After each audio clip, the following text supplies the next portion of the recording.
हल्द्वानी में फरियादी दस्तावेज बनाने भटकने को मजबूर। मैदानी तहसीलों में लंबे समय से नहीं हुए प्रमाण पत्र जारी। उप जिला अधिकारी ने दिया जल्द काम शुरू कराने का आश्वासन।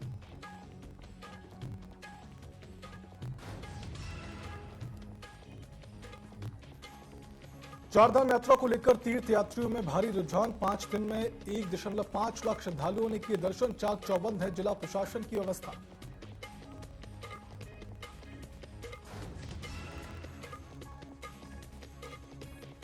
चारधाम यात्रा में श्रद्धालुओं की मौत के बाद स्वास्थ्य व्यवस्थाओं पर उठे सवाल। स्वास्थ्य मंत्री ने व्यवस्थाओं को दुरुस्त करने के दिए निर्देश। विपक्ष ने स्वास्थ्य मंत्री के बयान को बताया गैर जिम्मेदाराना।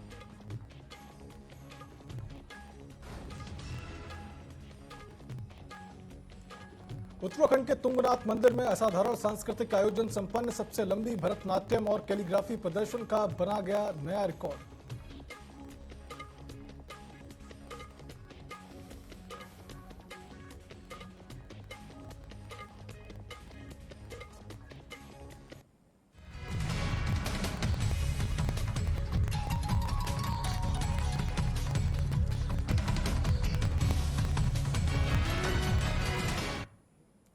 नमस्कार, स्वागत है आप सभी का न्यूज अपडेट में। मैं हूं आपके साथ सिद्धांत त्रिपाठी। रुक करते हैं खबरों की ओर, जहां कांग्रेस के नैनीताल सीट के लोकसभा प्रत्याशी प्रकाश जोशी बुधवार को खटीमा कांग्रेस कार्यालय पहुंचे, जहां उन्होंने मीडिया से रूबरू होते हुए बताया कि 4 जून को लोकसभा सीटों की मतगणना होनी है। हर विधानसभा क्षेत्र से काउंटिंग एजेंट भेजे जाने हैं। इसको लेकर आज चर्चा की जाएगी। वहीं भाजपा के 400 पार के मुद्दे पर प्रकाश जोशी बोले कि लोकसभा चुनाव के पहले चरण में ही दिख गया कि भाजपा 400 तो क्या 200 पार भी नहीं होगी।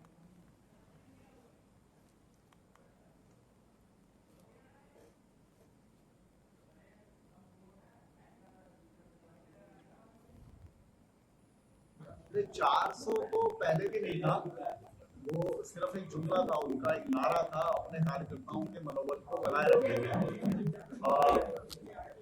नारे इससे पहले उन्होंने बहुत जगह बनाया, लेकिन जैसे जैसे चुनाव के अलग अलग चरण में आगे बढ़ेंगे, पहले चरण के मतदान ने यह स्पष्ट कर दिया कि 400 पार छोड़ दीजिए, 200 भी पहुंच जाए तो बहुत बड़ी बात है। और फिर जैसे जैसे मतदान आगे बढ़ रहा है, दूसरा तीसरा चौथा और स्थिति स्पष्ट होती जा रही है। और विशेष तौर पर नरेंद्र मोदी जी की जो वक्ता है, जिस तरह के उत्तरकाशी में जाम की स्थिति और यात्रा व्यवस्था को लेकर कांग्रेस ने राज्य सरकार का पुतला फूंका। इस दौरान कांग्रेसियों ने जमकर नारेबाजी की। जिला मुख्यालय के हनुमान चौक पर नारेबाजी करते हुए कांग्रेस कार्यकर्ता पहुंचे, जहां उन्होंने सरकार के खिलाफ नारेबाजी की और सभी यात्रा व्यवस्थाओं में पैदा हुई स्थिति पर प्रशासन के खिलाफ गुस्सा जाहिर किया। बता दें कि उत्तराखंड में चारधाम यात्रा में शुरुआत से ही बड़ी संख्या में भक्त पहुंच रहे हैं और अब तक केदारनाथ धाम पर 1,26,000, वहीं बद्रीनाथ धाम पर 39,000, गंगोत्री धाम पर 48,000 और यमुनोत्री धाम पर 59,000 श्रद्धालु दर्शन कर चुके हैं। इस दौरान अव्यवस्था और परेशानी के चलते श्रद्धालुओं को रास्ते में जगह जगह रोका भी जा रहा है।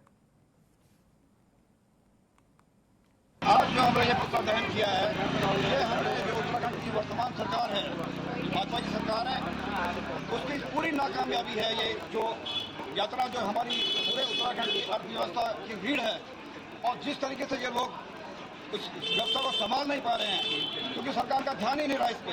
इसके 2 कारण है। एक तो जो उत्तराखंड सरकार है, जिन्होंने सारी व्यवस्थाएं करनी थी, पंजीकरण वगैरह जो जिस तरीके से उन्होंने किए, और अनियंत्रित यात्रा को कर दिया। सीधा सीधा दोष जो है इसमें धामी सरकार को जाता है। उसके बाद जो जिला प्रशासन है यहाँ पे, उनकी अनुभवहीनता के कारण ये तमाम चीजें जो हो रही हैं और यात्रियों को भी परेशानी हो रही है, और धाम खाली है और सड़क जाम है। देहरादून स्थित मीडिया सेंटर में गढ़वाल कमिश्नर ने चारधाम यात्रा को लेकर प्रेस वार्ता की है। इस दौरान उन्होंने बताया कि अभी तक 26,73,519 श्रद्धालुओं ने रजिस्ट्रेशन करवाए हैं, जिनमें से कि 2,74,000 श्रद्धालु दर्शन भी कर चुके हैं। साथ ही हरिद्वार ऋषिकेश में ऑफलाइन पंजीकरण की व्यवस्था भी की गई है। उन्होंने बताया कि इस बार यात्रा में पिछली बार की तुलना में करीब 2 गुने लोग अधिक हैं, जिसके चलते यात्रा में अधिक दबाव बढ़ा है और ऐसे में अब चेकिंग भी की जाएगी। श्रद्धालुओं से भी अनुरोध है कि अपने दर्शन की तिथि पर ही दर्शन करें। इसके साथ ही अभी तक यात्रा के दौरान 11 श्रद्धालुओं की मृत्यु भी हो चुकी है। देखिए, मैंने अपने प्रारंभिक उद्बोधन में भी 2 चीज बताई थी कि ये हमारा सौभाग्य है कि बड़ी संख्या में हमारे चारों धामों में देश विदेश से यात्री आ रहे हैं, कि हर दर्शनार्थी जो बड़ी अभिलाषा से इस देश के कोने कोने से आ रहा है उसको दर्शन का लाभ प्राप्त हो। हमें इसी के बीच में संतुलन बना के चलना है। इसका बीच का रास्ता यही है कि धामों में संख्या बहुत ज्यादा एक्सेसिव न हो, उसके लिए रेगुलेशन इज मस्ट। और ये रेगुलेशन हमने शुरू से जब रजिस्ट्रेशन किया था तो इसी बात को ध्यान में रख के किया था कि हम इसको रेगुलेट रखेंगे। लेकिन जो 2-4 मैंने कारण गिनाए, स्थानीय लोग भी आए, कुछ जिनको बाद के रजिस्ट्रेशन मिले थे वो भी पहले मूव कर गए, संख्या बहुत बढ़ गई। मतदाता सूची पर हजारों नामों पर आपत्ति दर्ज कराए जाने वाले व्यक्तियों का विरोध किया जा रहा है।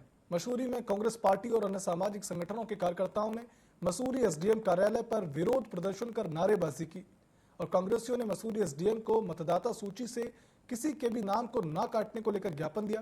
कांग्रेस के शहर अध्यक्ष अमित गुप्ता और कांग्रेस नेता मेघ सिंह कंडारी ने कुछ लोगों पर राजनीति से प्रेरित होकर प्रशासन और निर्वाचन आयोग को गुमराह करने का आरोप भी लगाया। देखिए, पिछले 3 महीने से 3-4 महीने से वोटर लिस्ट का कार्य चल रहा है। एक बार वोटर लिस्ट प्रकाशित हो चुकी है, उसके बाद मैंने उनमें भी आपत्तियां लगाई गई 2-2.5 हजार, जिसके लिए एसडीएम साहब ने निर्धारित समय दिया, तिथि निर्धारित की, लेकिन जो आपत्तिकर्ता थे वही मौजूद नहीं हुए, इसलिए उनको एक सिरे से खारिज किया गया। उसके बाद इन्होंने कोर्ट का माध्यम चुना और कोर्ट के माध्यम से फिर हमारा ये कहना है कि मसूरी का मूल निवासी तो कोई भी नहीं है। यहाँ हर कोई व्यक्ति अपने पैतृक गांव से आया है, अपने रोजगार के लिए आया है, अपने बच्चों के लिए आया है, अपने बच्चों के भविष्य के लिए स्कूल के लिए आया है। तो यहाँ का मूल निवासी कोई नहीं है, हम सब स्थायी निवासी हैं।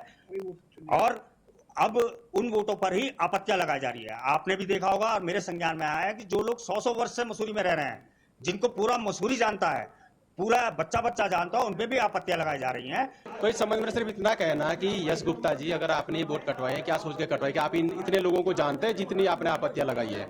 आपको क्या राइट है किसी का? मतलब आप यहाँ से किसी को बेदखल करना चाह रहे हैं क्या?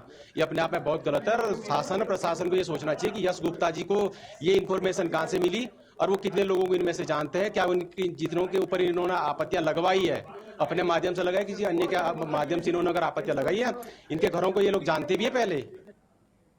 राज्य सचिवालय में स्वास्थ्य सचिव से public relation society of India के देहरादून चैप्टर के पदाधिकारियों ने मुलाकात की।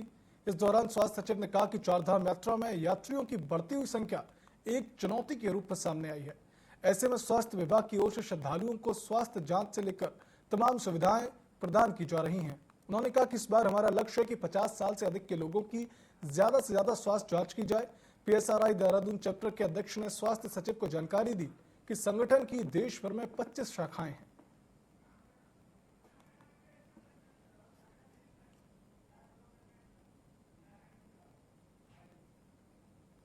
30 के आसपास मेडिकल रिलीफ पोस्ट हम लोगों ने इस्टेब्लिश किए हैं, जहाँ पे डॉक्टर और पैरामेडिक्स तैनात हैं। इसके अलावा हमारे 50 स्क्रीनिंग पॉइंट्स भी हैं, जहाँ पे हमारे पास point of care testing devices हैं, जिसमें बेसिक जो पैरामीटर्स हैं, टेम्परेचर, बीपी, पल्स इत्यादि हम लोग मेजर कर रहे हैं। और पिछली बार की तरह इस बार भी हंस फाउंडेशन के सहयोग से हम लोग इस बार स्क्रीनिंग कर रहे हैं।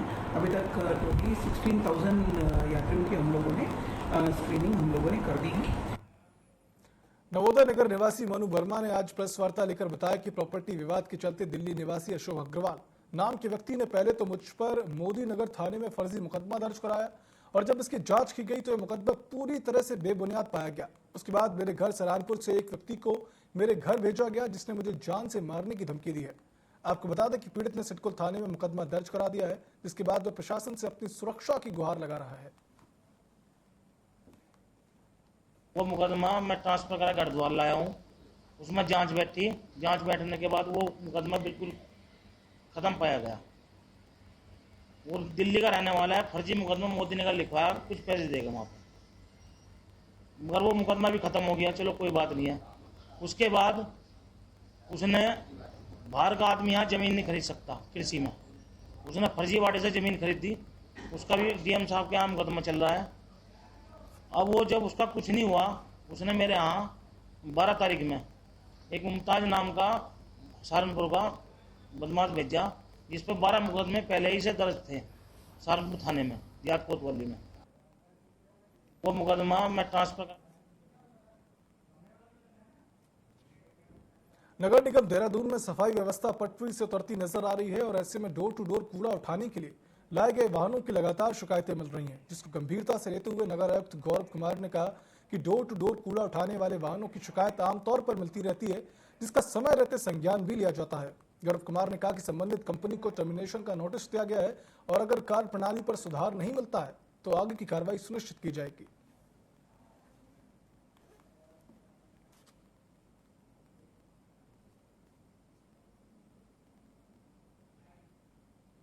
देखिए, इसमें कुछ व्यवस्था की भी कमी है, मैं उसको भी एक्सेप्ट करूँगा, क्योंकि हमारी जो कूड़े की गाड़ियाँ हैं अभी उसकी कवरेज 80% से ज़्यादा नहीं जा पा रही है। हम कोशिश कर रहे हैं कि उसको 100% ले जाए। दूसरा उसमें फैक्टर जो आता है कि उसकी समयबद्धता, कई बार हड़ताल हो जाती है, कई बार नए ड्राइवर्स आते हैं गाड़ियों पर, उसकी वजह से जो गाड़ी जिस समय पर जानी चाहिए उस समय पर ना जाकर उसके आगे पीछे जाती है। उसकी वजह से लोग कई बार ऐसी परिस्थितियों से मजबूर हो जाते हैं कि उनको कूड़ा डालना पड़ रहा है। तो हमारे द्वारा उस पर भी काम किया जा रहा है। कंपनी को हमारे द्वारा टर्मिनेशन के लिए नोटिस दिया गया है कि जिनके द्वारा इसको नहीं सुधारा जाता है अपनी कार्यप्रणाली को, तो हम टर्मिनेट भी करेंगे। हल्द्वानी नगर निगम इस वित्तीय वर्ष के टैक्स वसूली में जुट गया है और टैक्स जमा नहीं करने वालों के खिलाफ कड़ी कार्रवाई की तैयारी में है। मुख्य नगर आयुक्त IAS विशाल मिश्रा ने बताया कि नगर निगम के राजस्व बढ़ाने के लिए निगम द्वारा टैक्स वसूली के साथ साथ बड़े टैक्स पेयर को नोटिस देने के निर्देश भी दिए गए हैं। मुख्य नगर आयुक्त ने कहा कि शहर में 431 बड़े टैक्स पेयर हैं, उनसे भी टैक्स वसूली की कार्रवाई चल रही है।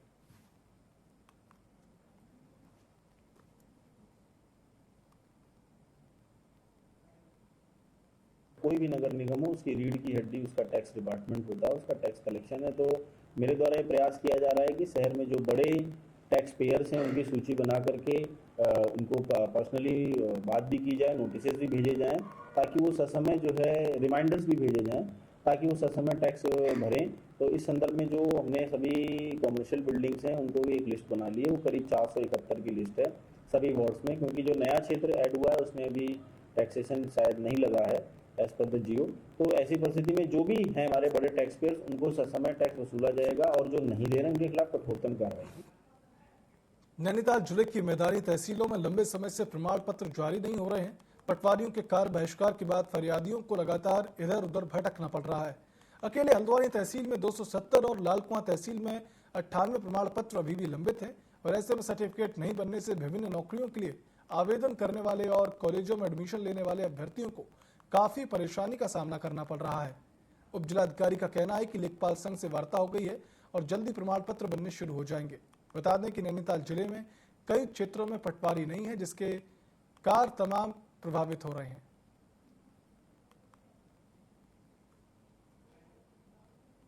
पटवारियों के संग एक बार वार्ता हो चुकी है और इनके लेखपाल एसोसिएशन ने भी इस बात को अवगत किया है कि आज जनपद स्तर पर इनकी वार्ता है और उसके बाद ये लोग आज ही काम शुरू कर देंगे। बकाया वसूली में इस वर्ष तहसील प्रशासन फिसड्डी साबित हो रहा है। तहसील प्रशासन 12 करोड़ 59 लाख रुपए से में से मात्र 3 करोड़ 48 लाख रुपए की वसूली कर सका है, जो कि कुल राशि का मात्र 27% है। हल्द्वानी शहर में ऐसे कई बड़े कारोबारी हैं जिन पर सरकारी विभागों का लाखों करोड़ों रुपए बकाया है, जिस पर अब तहसील प्रशासन बेहद सख्त रवैया अपनाने की तैयारी कर रहा है। ऐसे सभी बकायेदारों की सूची चस्पा कर दी गई है, वहीं सभी लोगों की आरसी काट दी गई है और नोटिस भी जारी कर दिए गए। हल्द्वानी तहसीलदार का कहना है कि वसूली अभियान में तेजी लाने के निर्देश दिए गए हैं। जो लोग पैसा जमा नहीं करेंगे उनकी संपत्ति जब्त कर ली जाएगी।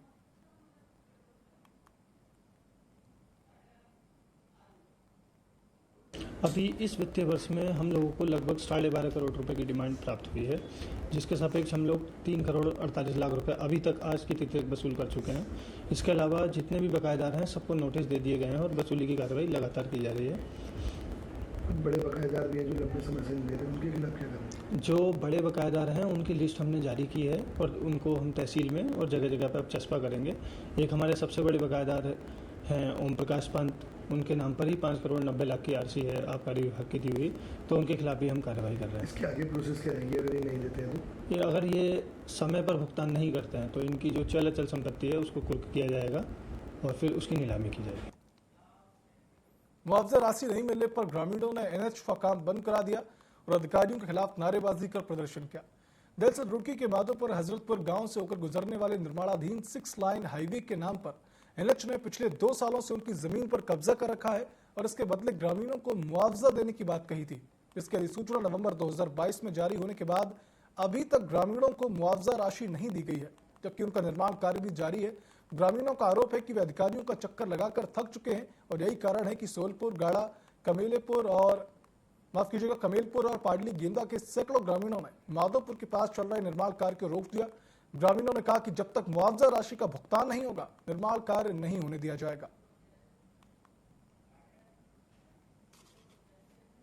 और हमारी जमीन सोलपुर गाड़ा गांव में भी है और ये एनएच वालों ने 2 साल से जमीन पे कब्जा किया हुआ है।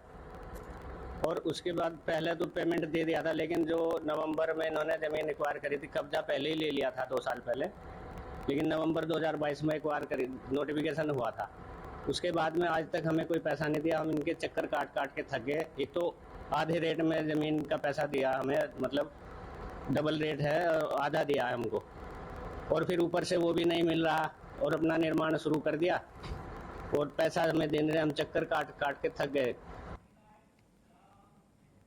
चारधाम यात्रा शुरू होने के बाद रुड़की आरटीओ कार्यालय पर ग्रीन कार्ड बनाए जा रहे हैं, लेकिन भीड़ होने की वजह से कुछ दलाल भी इस काम से संलिप्त हो गए थे, जिसकी शिकायत के बाद पुलिस ने आरटीओ कार्यालय के निकट से 6 लोगों को कागजात बनाने की सामग्री सहित गिरफ्तार किया था।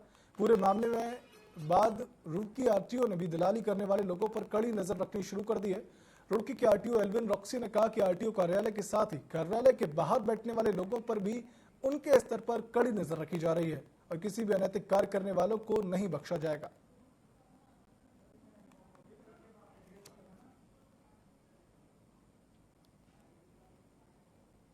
अभी हमने पीआरडी के जवान भी तैनात किए हैं, हर चीज़ की मॉनिटरिंग की जा रही है। मैं पर्सनली खुद भी मॉनिटर कर रही हूँ और सारा जो वाहनों की चेकिंग थी वो सारी हमने 300-350 मीटर आगे फील्ड में शिफ्ट कर दिए, ताकि यहाँ पे भी जाम ना लगे और एजेंट्स जो बैठे हुए मिल रहे थे वो भी ना मिले। जो हमने देखा तो उनके पास कुछ फाइल्स मिली हैं, फाइल्स पुलिस ले गई है जांच के लिए, तो पुलिस लैपटॉप भी लेके गई है, कुछ फोन्स भी ले गई हैं। जो जैसे उनकी जांच में कुछ आएगा उसके अनुसार कार्रवाई होगी। उत्तरकाशी शीतकालीन प्रवास मुखबा मारकंडेपुरी में गंगा सप्तमी को भव्य तरीके से मनाया गया। बता दें कि कई वर्षों से मां गंगा सप्तमी को मनाया जा रहा है। इस साल गंगा सप्तमी में पर्यटन विभाग भी मौजूद रहा और तमाम पदाधिकारी भी गंगा सप्तमी में शामिल रहे। गंगा सप्तमी में हर साल भारतीय सेना अपना योगदान देती आ रही है और इस साल गंगा जन्म दिवस पर ग्रामीणों ने लोक सांस्कृतिक कार्यक्रम में रासु और कीर्तन भजन और पाठ पूजा की और गंगा जल स्तर पर आरती भी की गई। इस अवसर पर गंगा जल में दीपदान किया गया और तमाम क्षेत्र के वहां लोग मौजूद रहे। न्यूज अपडेट का फिलहाल इतना ही। आप देखते रहिए TV24। नमस्कार।